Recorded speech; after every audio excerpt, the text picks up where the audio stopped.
Alright, so we got our Losi Mini T springs. These are the front springs for a Losi Mini T. There's the part number. It comes with soft, medium, and hard springs, and it comes for enough for, well, you can play around with it, but basically it's enough for 4 shocks. And then you have some adjustment with the third pair. This is the part number from Losi. I got these off of Amazon. I'll put the link in the description. And then I also got 2 packs of the Traxxas 2661 shocks. These are the longer pair, so these are the rear Traxxas shocks. Some people use the 2660s, 2661, 2662. If you look up the actual Traxxas number, it'll tell you the different length. I believe the 2661 are either 100 or 90 millimeter, but they're going to work fine. Even if they're 100 or 105, we can set some pre-sag and things like that. So these are the shocks that I got. The reason being, I'll show you when I open it, is because the mini T springs actually fit right on here, and you can have an external spring for an LCG. This is a real common thing guys do. Nothing I came up with, so I'm not going to go through the whole build process of how to do it, because there's plenty of videos on that. But I'm going to get the shocks out, get the oil in them, get the springs on them, and get them on the car, and I'll show you, how the spring sits in there and why people use these. So. Alright, so I just wanted to show you what you get in the 2661 kit. You get 2 shocks. These are aluminum body shocks. Very good quality. You get 2 sets of the plastic trim pieces. These are your spring retainers, and if you're running external shocks, the normal ones that fit on the outside of the body, you have some spacers here for your tension and preload. And then it comes with some Traxxas oil. It doesn't say what weight it is, but that's what I'm going with for right now, just because that's what came with it. And really, I just need it for lubrication. I'm not worried about speed or anything like that. I can tell you that your shocks come with a 2-hole damper inside, but it also comes with the one with 3 holes. So that's some more adjustability and tunability. But the ones that come pre-installed have 2 holes, but you can change it out to the one with 3 holes. And there's a lot of things on YouTube where you need to change these top caps. These are aluminum, and it comes with the retainers for you to attach it, which are plastic. A lot of people are spending extra money and getting aluminum caps that thread on here that already have the ball and socket in place. I'm not spending that extra money. You don't need it. And you don't need to buy different spring retainers. These plastic spring retainers that come with them, where the spring would normally sit on the outside edge here, they actually fit, the mini T springs fit perfectly on the inside. You can see it normally has that shoulder. The spring would fit on the outside. The mini T springs fit on the inside, and they work perfect. So don't spend that extra money unless you just have to. If you have to have anodized everything and do what everybody else on the internet says to do, well, then spend your money, but you don't have to. So I've got the 2 back ones done. I put the 2 stiffest springs on the back because we want to keep that front end down. I'm going to put the 2 softest springs on the front. If they're too soft, I can change to the medium, which we still have left over. Or if these are too stiff, I can change to the medium and soften it up. And if that's not enough, I can always order another pack of these if I need stiff on front and the back, or medium front and back. These aren't much, guys, so I can order another set. But this gives me some tunability. If I need to go further, I can order another pack of these.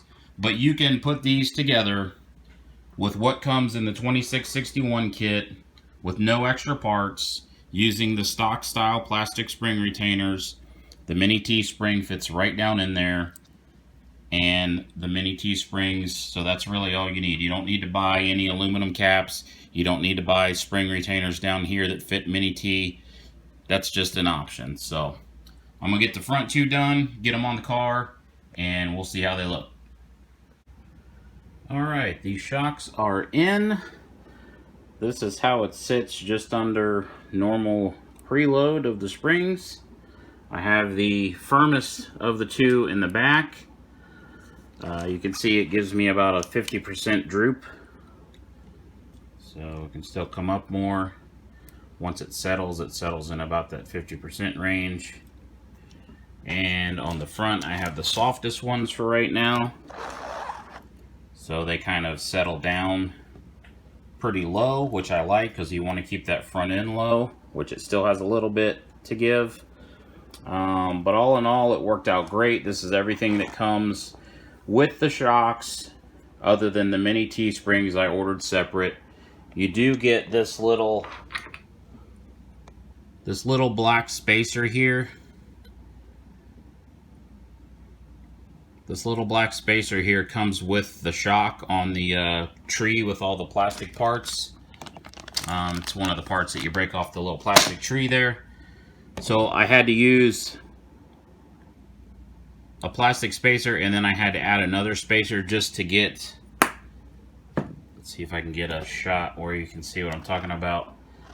Just so I had clearance between the shock body and the frame, so I added that extra little silver spacer there, and that gave me plenty on both sides. You can see nothing's touching, so I got good flexibility, nothing's on a bind. Same thing with the rear. I added this little spacer here. The black plastic one is what actually is part of your ball and socket, and then I added the silver one to get it away from the frame. So everything's good. One other thing that I did, which I did not film, a lot of you guys know I had the stock, well, I had an aftermarket Hobby Park skid plate. Now I have the plastic skid plate that's flat. You can see there it's actually recessed a little bit from the frame rails, which I want to kind of get it levels. But this is a Vader flat skid. I got this from A-Main Hobby. I believe it was around 25 bucks or something like that, maybe 30 with shipping. I got that from A-Main Hobby. The front and rear shocks were both the 2661 that I got from Amazon. I'll put the link to those in the description, and I'll put the link in the description to Amazon for these Losi mini T-springs. But I'm pretty excited. These are a lot better than what I was using. I was using some cheap Injora springs, or sorry, Injora shocks, like the Mountain brand, and they're just not good quality. Don't get me wrong, I love Injora. Obviously, this is an Injora chassis that we're playing with, but the shocks just needed to be a little bit better quality than the Injora shocks. So, got the mini T-springs, Traxxas shocks, full of oil. I still need to play with the links some. I'm not totally happy with these links up front, but I think it's got plenty of flexibility right now, and we're going to work on all that, and we're going to get it on the rocks here. Scott and I are talking about going out this weekend. So the run video with this setup here will be out probably next Monday, because we're not going to actually go out until probably this coming weekend.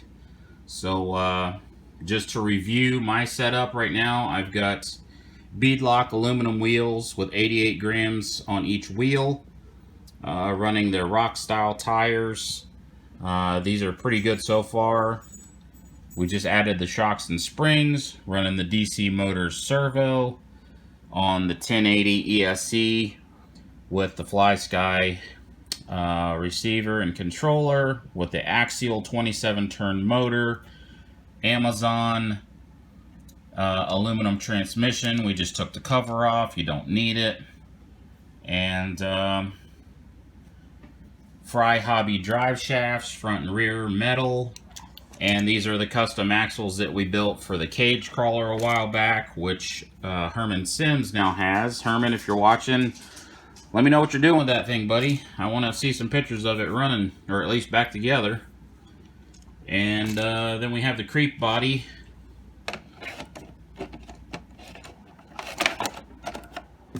So that's how she looks right now. So thanks for watching, guys. Haven't had a video out in a long time. Thanks for your patience. we're going to get this one out this weekend and see how it works with this setup. There might be some more tuning we have to do. We have the other valves that have 3 holes in them in the kit still. We still have the other set of mini T springs if we need to change any of that. We have some preload spacers, so we have a lot of tunability now. We'll see what we can get this guy to do. Thanks for watching, thanks for subscribing. Links to all this will be in the description. See you next time.